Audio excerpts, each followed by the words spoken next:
შეხედეთ სხვა ღელავს მე არა ну თავიდან fake news მეგონა Hello my friend, hello my darling. ვერასოდეს ვერ წარმოიდგენდა ჩემი მშობლები დედიკო და მამიკო, რომ მათ ვაშკაც ჯიმი აბესაძეს ოდესმე ბრიტანეთი თუ დაასანქცირებდა.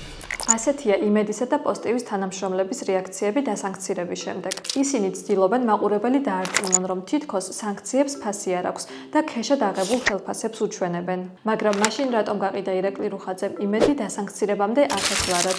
ან რატომ გადაცა ვიქტორ ჯაფარიძემ პოსტივის წილი მართვაში სხვა პირს? ოცნების წევრები კი ხან ამტკიცებენ, რომ სანქციები დებატების ჩაშლისკენ იყო მიმართული, ხანაც ამ გადაწყვეტილებას თავისუფალ მედიაზე თავდასხმას უწოდებენ. არადა ამ ტელევიზიების სახეებს არაერთხელ გაუცხადებიათ ღიად, რომ მმართველი პარტიის მხარდამჭერები არიან.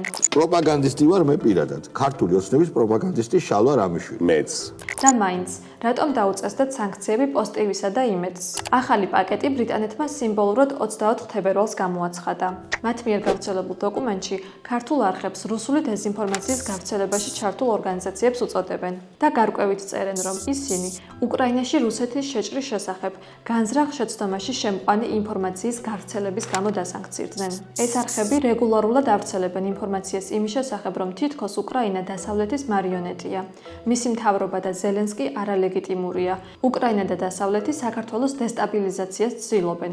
ნათქვამია დოკუმენტში. ეს ყველაფერი ბრიტანეთის აზრით ხელს უწყობს ისეთ ქმედებას, რაც უკრაინას ძირს უთხრის. მის ტერიტორიულ მთლიანობას კი საფრთხეს.